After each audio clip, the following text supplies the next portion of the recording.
Before we start, I want to say my eyes are up here. My boobs are everywhere else.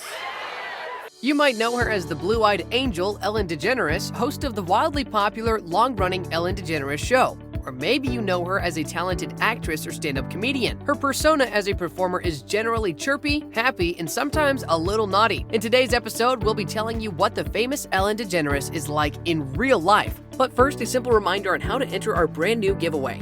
We will be giving away either an iPhone X Max, the new iPad mini, or a MacBook Pro. It's all your choice. So be sure to leave a like, comment the keyword, subscribe, and turn on notifications to enter the giveaway. It's really that simple. First, what we all know. Ellen is that host who seeks humor in every possible situation, making it easy for the audience to connect with her. She was also one of the first celebrities to come out in public, becoming a pacesetter and giving others courage. For this reason, she ushered in a platform to bring a spotlight on LGBTQ issues. Despite being trolled, mocked, and badmouthed for her controversial position, she thrived and continued to exude happy and positive vibes. At the end of her episodes, she says, "Be kind to one another." Simple words so well delivered you get goosebumps and resolve to be a better person. She is famous for her appreciative nature and tendency to acknowledge a person's fandom, and on stage, she never seems to stop giving. You meet Ellen, and you know you're not leaving empty-handed. But is what you see what you get? Is the character Ellen the same as the Ellen you'd meet walking down the road? Even Ellen once told the New York Times, "The talk show is me, but I'm also playing a character of a talk show host." How different are the two personas? In April 2020, a Twitter thread asking for stories about Ellen being the meanest person alive went viral, with most responders describing unsavory encounters with the TV show host. A lot of people jumped on the wagon, and an entire conversation about Ellen began. While most of the encounters were personal and cannot be verified, we know that where there is smoke,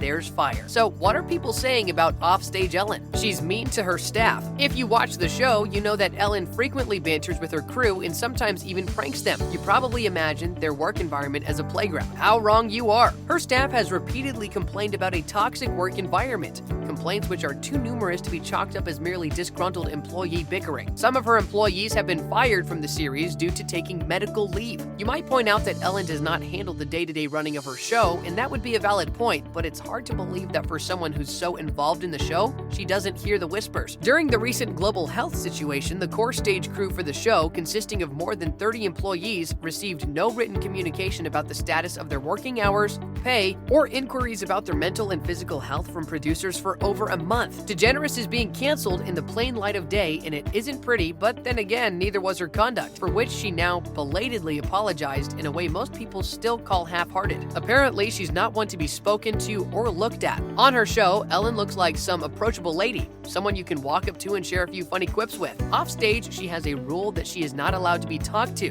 and only a few people are permitted to look her in the eye. People who look her in the eye turn into a pillar of salt. I'm kidding. Nothing serious happens. She just fires you. Neil Breen of 4BCS radio show invited her for a segment of his show, and before the show, he was given instructions not to talk to Ellen or approach her. He was also told not to look at her. He described the entire encounter as bizarre. Another time, she fired one of her junior staff because he broke a rule, which defines that lower staff members are not to talk to her or even look her way. A guy on her set was slightly developmentally delayed and loved greeting everyone a good morning. He greeted Ellen too, despite her rule. She got the poor fellow fired on the spot. So, pro tip, if you work for Ellen and she's walking past you and you know you don't have the clearance to look her in the eye, do not think you wouldn't be able to resist the urge to look into her blue eyes. Just scamper away.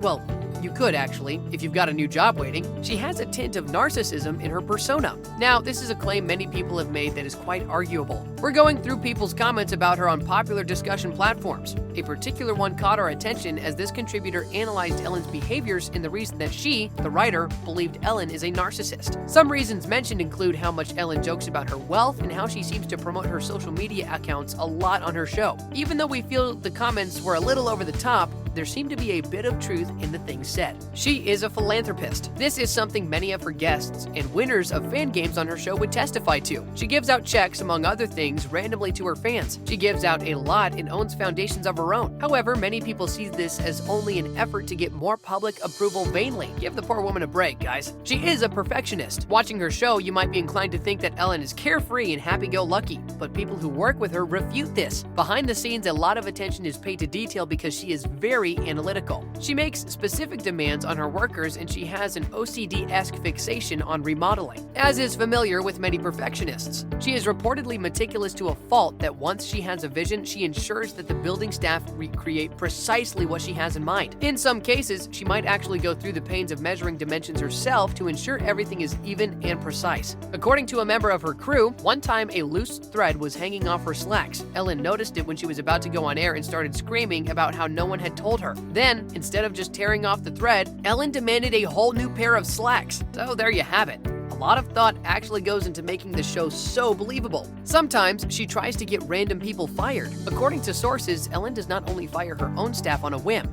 Sometimes she recommends that random staff in other establishments be fired. Comedian Chris Farah talked about an incident where she served DeGeneres as a waitress at the West Hollywood restaurant. She said that after the encounter, which went well, her boss had received an email from DeGeneres complaining about Farah's chipped nail polish on her hand, not in DeGeneres' food, and her boss, in an effort to placate DeGeneres, tried to suspend Farah for 2 weeks without pay. But Farah was having none of that and decided to quit. When Farah was interviewed, she was told to say something to Ellen, and she replied, "What is happening in your life that you aren't already busy with the bountiful grace that is happening to your wealth, your influence? Why do you have the time to mess with someone who was just serving you?" Farah, in response to the celebrities coming out in support of DeGeneres, said, "I have seen some of the celebrities who came out and been like, 'She has never been rude to me,' and I'll be like, 'Yeah, you're a rich, powerful celebrity. Well, she wasn't rude to you. I get it, but you aren't someone working beneath her." At this point, Ellen has not denied or acknowledged the claim, and all we can say is that if this is true, it takes a certain kind of person to try to rid a person of their means and income over a minor incident. And it certainly is not a very kind gesture. She is vegan and supports the animal rights to the letter. Ellen loves animals so much that for her 60th birthday, Portia surprised her with the most incredible birthday gift, a campus with her name on it at the Diane Fossey Gorilla Fund. In fact, her hero since childhood was Diane Fossey, the legendary figure featured in the book and the movie Gorillas in the Mist. With this in mind, Portia de Rossi, Ellen's wife and fellow actor, surprised Ellen with the birthday gift of a lifetime, an opportunity to follow in her hero's footsteps by establishing a home for the Diane Fossey Gorilla Fund through the newly established Ellen DeGeneres Wildlife Fund. The Ellen Fund supports global conservation efforts for endangered species. An avid animal lover, Ellen has said many times that she wanted to work with animals as a child. She allegedly goes ballistic on anyone who even so much as mentions animals in a negative way. She has 3 dogs, Wolf, Augie, and Kit, and 3 cats, Charlie, George, and Chairman. Dogs and cats? Nice choice. We wonder how they all live as one big happy family. She takes her animal loving very seriously as well. One of her co-workers narrated that one time during a fancy lunch, they had a caterer grilling steaks outside. According to her, Ellen sent someone over to demand they stop, as she doesn't eat meat. She's the worst.